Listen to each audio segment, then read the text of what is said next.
Salut à tous les amis, j'espère que vous allez bien. La vidéo, bon, on avait dit on allait faire 2 à 3 vidéos par mois. Là, on est plus à une vidéo tous les 3 mois. Mais bon, encore une fois, c'est pas qu'on n'a pas de sujet à traiter, parce qu'en vrai, bon, dans la vie d'une entreprise, il y a toujours un sujet qu'on pourrait développer et voilà, qu'on pourrait traiter. Mais effectivement, manque de temps, manque d'envie. Je vous cache pas que à l'époque, quand on se forçait à faire des vidéos, à chaque fois on était motivé, etc. Mais moi, c'est vrai que je suis quelqu'un de l'instantané, de l'instant. C'est pour ça que je pense que beaucoup de gens me suivent en story quotidiennement. Mais voilà, préparer un sujet, le développer, voilà, c'est un peu compliqué pour moi. Mais voilà, on s'est dit qu'on allait faire une petite vidéo là parce qu'on a un peu de temps devant nous. Bon, ça serait pas très logique de vous dire les entrées et les sorties parce qu'en vrai, entre le moment où vous avez vu la vidéo et aujourd'hui, on a, vous doutez bien, vendu plein de voitures. Mais on va quand même faire un petit tour du showroom. Et puis après, je vous propose de revenir ici, discuter un peu de pas mal de choses. Les projets de cette année, on a une grande nouvelle à vous annoncer, mais ça, on va en parler un peu à la fin. Il faut bien que vous alliez jusqu'à la fin de la vidéo pour que je gagne de l'argent sur YouTube. Vous comprenez bien? Non, je rigole. Mais on va vous parler à la fin, voilà, des projets un peu de cette année. Et puis, c'est con parce que si on avait tourné cette vidéo dans 2 jours, putain, on aurait montré la nouvelle voiture. Là c'est du grand Mendes. Mais bon, oui, parce qu'entre-temps, on avait filmé ma GT3 RS ou pas? Non, jamais. On l'a jamais filmé. Mais bon, les gens ont dû voir via Instagram donc, ma GT3 RS, la 991. On avait filmé l'Alpine, je crois. Ouais. L'Alpine, je l'ai toujours, bien évidemment. Mais entre-temps, je n'ai plus ma GT3 RS parce que j'en ai commandé une nouvelle. Et puis j'ai acheté une autre voiture. Enfin, j'ai acheté pas mal de bagnoles entre-temps, mais bon, là, c'est pas le sujet. On va commencer par faire un petit tour du showroom. Donc les amis, entre-temps, ouais, ça, on l'avait dû la filmer. C'est RS3 8Y, donc qui est vendu. Livraison, je crois, le 3 ou 4 mars. On a reçu cette M2 370, donc phase 1, qui a à peine 40 000 km, entretenu full BM, un produit très intéressant parce qu'elle est entretenue complètement BM, elle est d'origine luxembourgeoise et on l'a mis à un prix qui est assez attractif, 45 000 € malus inclus. Donc voilà, la légende de la compétition. Audi TTS, 74 000 km je crois, ou 84 000 km. Assez bien configuré, j'aime bien ces jantes. Bangé Olufsen, produit sympa. Mégane 3 RS Trophy que j'avais vendu au tout début de l'histoire de Gabriel. Vous ne l'avez jamais eu parce que je ne faisais pas de vidéo YouTube à cette époque-là, mais c'est une voiture que j'ai repris à la vente, que j'ai vendue à peu près 2 ans et demi, 3 ans. Qui a un peu plus de 120 000 km, qu'on a mis à 22 990. C'est assez rare en jaune Sirius, il faut le reconnaître. Même ça, on ne l'avait pas filmé. BMW 1M, les amis. Alors pour ceux qui me suivent, j'en ai eu 3. Dont une blanche à l'époque avec laquelle j'avais fait des vidéos sur le fait que j'avais vendu la voiture, l'acheteur avait cassé son moteur. Bref, j'avais été en procédure contre l'ancien propriétaire qui me l'avait vendu comme d'origine, mais en fait c'était une voiture qui avait été fortement préparée, etc. Et bonjour. Ouais. Vous pouvez monter à l'étage? Et donc, hein? Ouais, c'était avec Sacha. Et donc, voilà, en fait, j'en ai racheté une entre-temps que je voulais garder, mais que finalement, j'ai vendue. Puisque j'ai plein de voitures et que ça sert à rien que je la garde, une de plus. Sachant que j'avais dit aussi que j'avais acheté une M3 E92, qui est incroyable, mais que malheureusement, vous ne verrez pas de sitôt sur la chaîne parce que quand j'étais à Rétromobile, je pensais avoir juste cassé l'alternateur, mais il se trouve que le moteur carrément coussinet de palier, bon c'est un peu technique, mais en gros le moteur a serré. Et donc là je suis en train de changer le moteur, j'en ai pour plus de 20 000 €. Donc relou de ouf, surtout que la voiture je l'ai achetée très cher au Japon parce que justement 60 000 km, pas de compétition, couleur frozen, enfin magnifique la voiture, je vous jure magnifique. Mais malheureusement elle sera toujours magnifique, mais elle aura un moteur neuf, ça va prendre un peu de temps, donc ça on vous la présentera ultérieurement. Donc l'A1M que j'ai acheté du coup revendu, que je livre. On la livre quand? Fin mars, mi-mars. Voilà.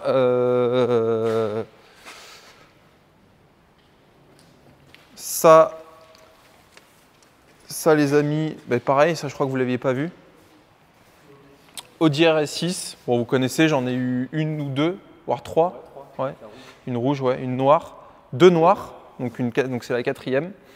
Et puis voilà, donc voiture qui est de 2023, IMA de France. Super bien optionnée, elle a tout ce qu'il faut, le Bang & Olufsen, le toit ouvrant, les suspensions pneumatiques, c'est assez rare. Et la petite particularité, alors je tairai le nom, mais cette voiture appartient, je l'avais dit en story, à une célébrité très connue en France, un chanteur. Voilà, et que j'aime bien d'ailleurs. Alors j'aime pas trop la chanson française, très honnêtement, mais j'aime bien le personnage, j'aime bien le chanteur, et effectivement il nous l'a confié à la vente, donc bon, je suis très content d'avoir sa voiture à la vente. Et puis voilà, sinon bon, on a rentré un petit 240i, origine France, toute option, franchement il manque rien. Harman Kardon, grand GPS, caméra, siège électrique, vraiment beau produit. Combien de kilomètres? 60 000? Elle n'a pas de borne cette caisse. Voilà, 36 990. Le petit Caïman, les amis. Alors ça, pareil, produit assez collector parce que c'est un Caïman S. Elle a pareil, quasi toute option catalogue. Alors chez Porsche, les options, c'est long comme ça, mais elle est très bien équipée, cuir étendu, les sièges baquets carbone, c'est rarissime. Le beau volant, le pack chrono évidemment, le PASM, donc les suspensions pilotées, les jantes Carrera S, les PDLS fond noir. Ça, c'est une voiture qui est extrêmement bien configurée. 40 000 km, propriétaire depuis 10 ans, enfin vraiment le produit de ouf. Petite 911 du Japon, 65 000 km, donc beau produit, et 65 000 €. Cette petite Clio V6 qu'on avait ramené du Japon il y a à peu près un an et qu'on a récupéré à la vente. Voilà, je crois qu'elle a combien de kilomètres cette voiture?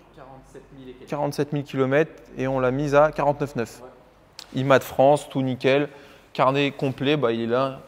Et puis voilà quoi. Qu'est-ce qu'il y a d'autre dehors? Est-ce qu'il y a des trucs intéressants à filmer?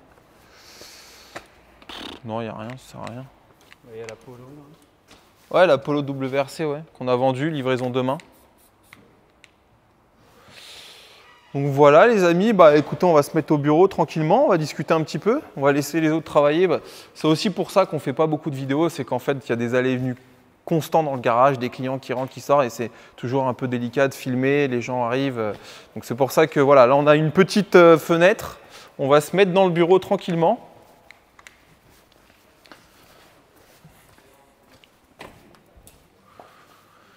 Ah, et puis en plus il fait meilleur. On va se mettre là, c'est mon ancien bureau, là il se trouve que c'est le bureau des commerciaux.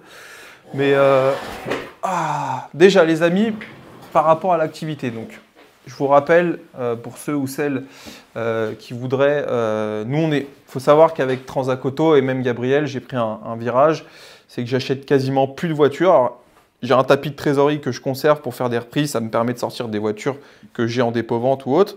Mais il se trouve que quand je compare mes chiffres et que j'analyse un petit peu mon activité, par exemple, au mois de février, on a dû vendre 15-17 voitures, exclusivement du dépôt-vente et peut-être 2-3 stocks qui me restaient de décembre, janvier. Mais mes chiffres, je remarque qu'ils ne sont pas meilleurs si j'achète des véhicules. Donc j'ai pris le parti pris maintenant d'acheter quasiment plus de voitures sur Gabriel, qui est ma société de négoce, donc d'achat-revente.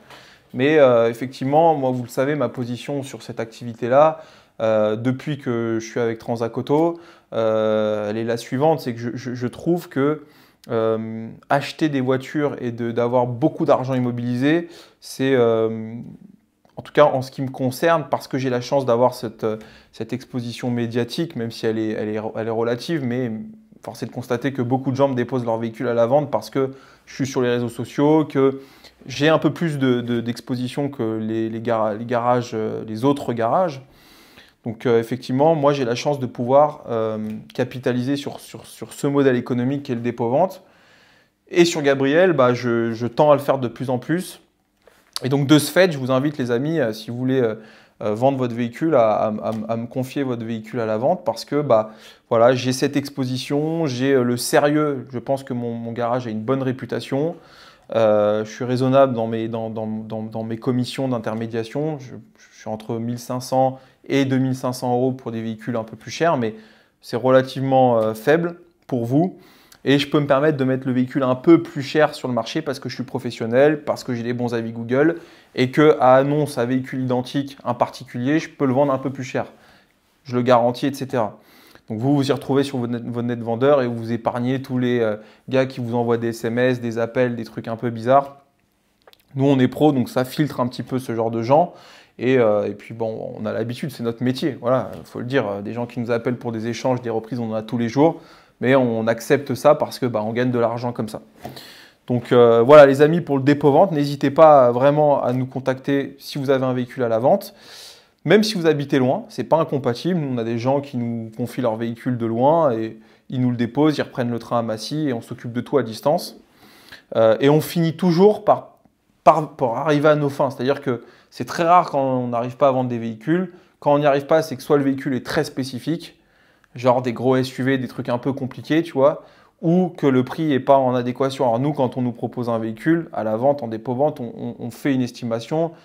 Et c'est vrai que 90% du temps, l'estimation qu'on donne, elle est faible parce que les gens estiment toujours que ça vaut plus, mais la vérité, c'est que nous, on le voit, les véhicules, ils se vendent au prix souvent inférieur au prix moyen du marché. En d'autres termes, il faut être placé. À moins d'avoir un véhicule exceptionnel, avec par exemple l'Apollo WRC, on l'a très bien vendu parce qu'il n'y en a pas. Il y en a pas. Elle est d'origine, peu kilométrée, distribution faite, alors forcément, on fait la différence. Mais sur des véhicules communs, même si je fais des véhicules un peu sportifs, mais ça reste commun, on n'a pas des Pagani Huara, tu vois, on n'a pas des Chiron Grand Sport. Ça n'existe pas, mais des Veyron Grand. On a des véhicules, qu'on le veuille ou non, même typés sport, mais qui sont communs. Excusez-moi, mais c'est la vérité. Donc il faut être placé. Voilà. Mais vous y retrouvez quand même et vous avez une certaine sérénité à passer par nous. Et puis voilà, donc ça c'est Gabriel. On fait aussi de la recherche personnalisée. On en fait un peu notre spécialité. On gère toute la partie administrative, homologation, etc. Donc n'hésitez pas à nous contacter pour ça aussi. Et du rachat cash, même si je vous dis on fait moins de rachats, mais on peut étudier si c'est intéressant un rachat du véhicule. Mais ne me proposez pas des véhicules où il y a 1 500 € à gagner, ça ne m'intéresse pas. Je gagne plus en faisant du dépôt-vente. Donc si je dois racheter un véhicule, il faut que ce soit intéressant économiquement parlant, vous l'avez compris. Voilà, et puis pour Transac, Transac Chartres, Transac Villebon, Étampes bientôt. Là, donc vous le savez, j'ai signé l'achat des locaux, donc j'aurai les clés d'ici un mois et demi, 2 mois. Puis on va commencer l'activité dans la foulée, autour de mai. 1er mai, je pense qu'on va ouvrir. Donc ça, c'est le projet de l'année. D'autres petits projets en parallèle. Là, on est avec un autre associé en train de monter un projet restaurant, bar à bière dans la zone. Donc on vous en parlera. Normalement, on a les clés la semaine prochaine du local. Ça avance bien. Le gros projet de cette année, mais ça, je vous en parlerai. On fera une vidéo avec Mickaël Ledoux, donc le boss de Transac Auto à ce sujet, parce que ça le concerne. Mais il va y avoir beaucoup de changements là-dessus, en tout cas en ce qui me concerne. C'est le gros projet sur lequel on bosse avec 2 autres associés. Ça, c'est, on va dire, le projet peut-être pas d'une vie, mais c'est un très très beau projet. En tout cas, d'une bonne décennie, je pense. Mais ça, on en parlera en temps voulu. Et puis voilà, en vrai, l'activité se porte super bien. Bon, je vais vous épargner on a vendu X centaines de caisses parce que c'est la vérité. En janvier, les 3 sociétés, donc Chartres, Villebon et Gabriel, on a dû faire pas loin de 90-95 voitures. Et là, je faisais les chiffres parce que le mois est presque terminé. Demain, on va livrer quelques caisses, mais en gros, on est un peu moins. On est à 75-80 voitures. Mais c'est énorme parce qu'on est des petits artisans. Et j'aurais jamais pensé un jour me dire, je sais pas, dans l'année, là, on va peut-être vendre 1000 voitures. Rendez-vous compte, 1000 voitures. Je pense qu'il y a des distributeurs automobiles, des petits, qui ne vendent pas autant, tu vois, alors que nous, on est des petits faiseurs, mais on arrive à sortir notre épingle du jeu. Et force est de constater que quand on a une bonne équipe, parce que c'est avant tout grâce à mon équipe et je pense une bonne dynamique, une bonne façon de faire, etc., et ben on arrive à faire des choses qui sont incroyables. Moi,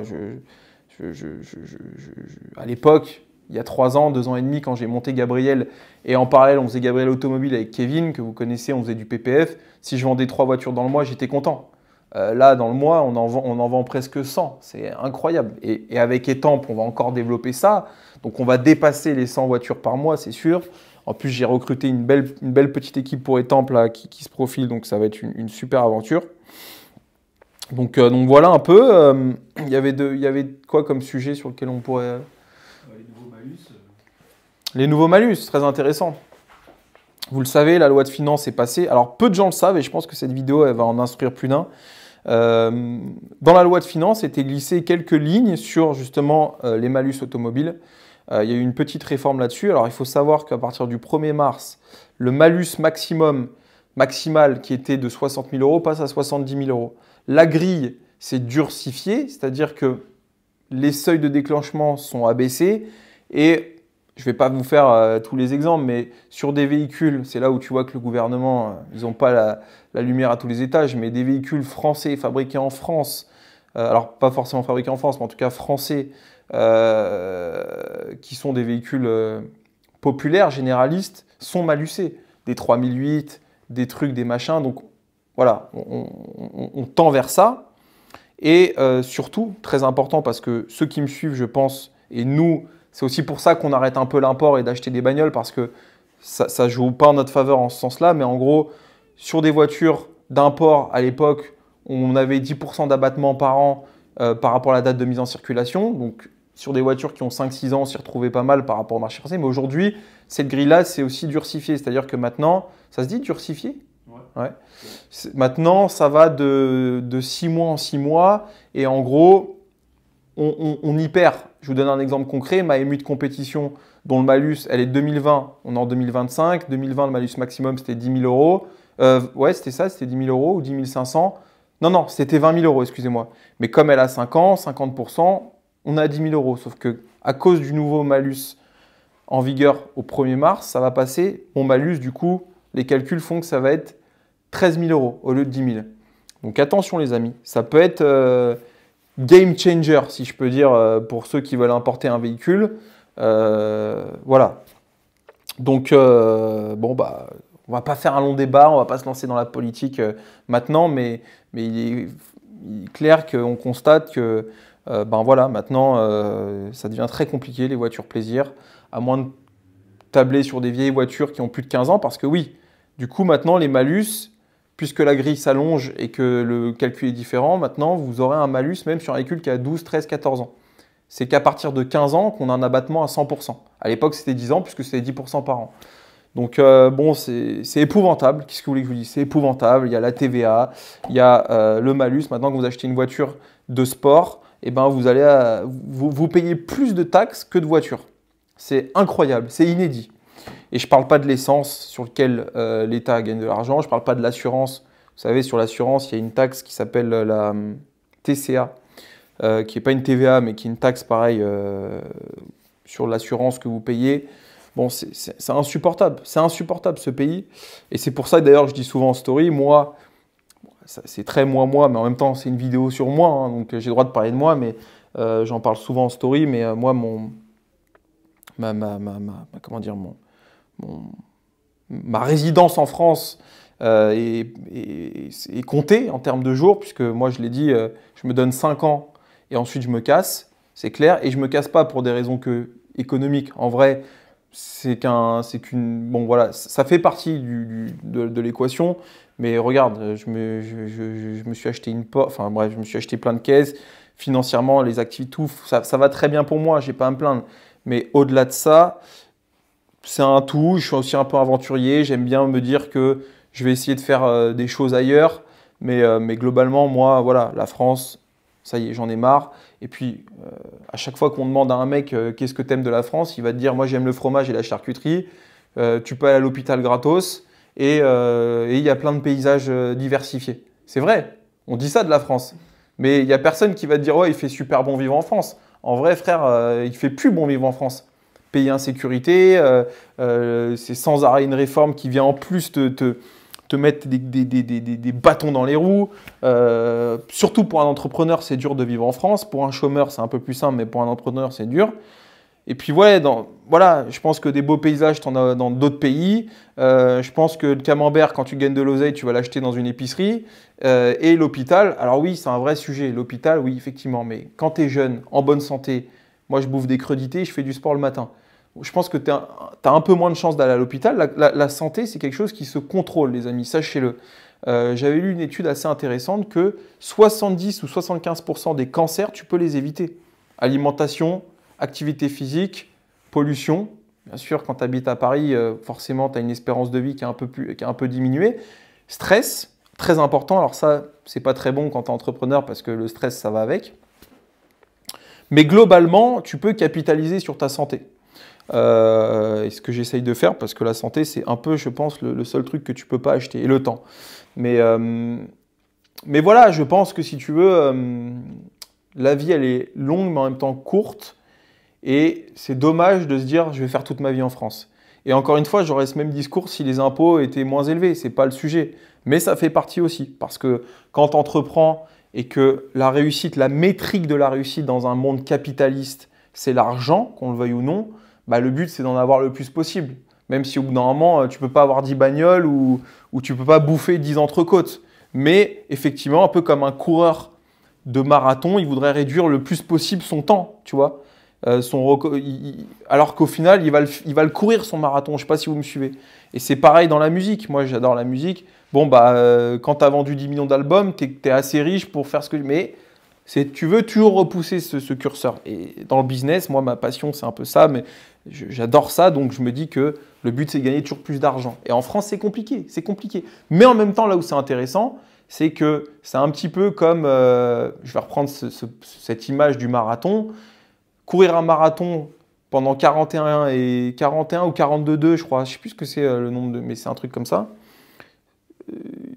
sur une côte pendant 42 km, bah, au final, c'est un peu ça l'entrepreneuriat en France. C'est tu cours sur une côte sans arrêt plus dur, mais finalement, quand tu te retrouves à entreprendre dans un autre pays où c'est plus simple, je pense aux États-Unis parce que clairement, je le dis, je pense que j'irai aux États-Unis.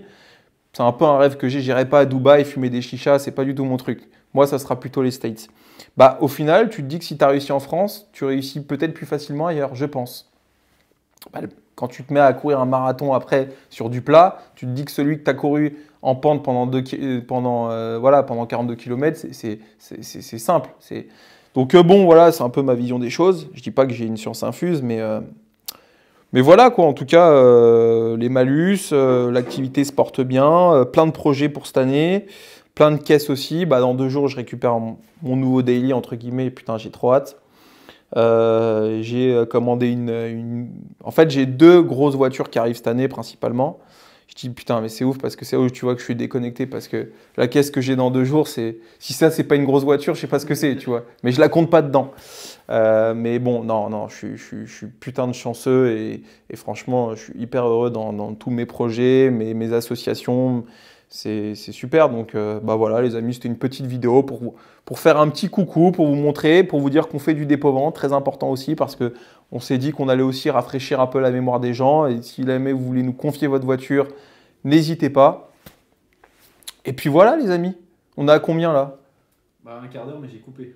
Ok. Tu vois, je vais devoir faire du montage à cause de toi. Allez, à plus, les amis.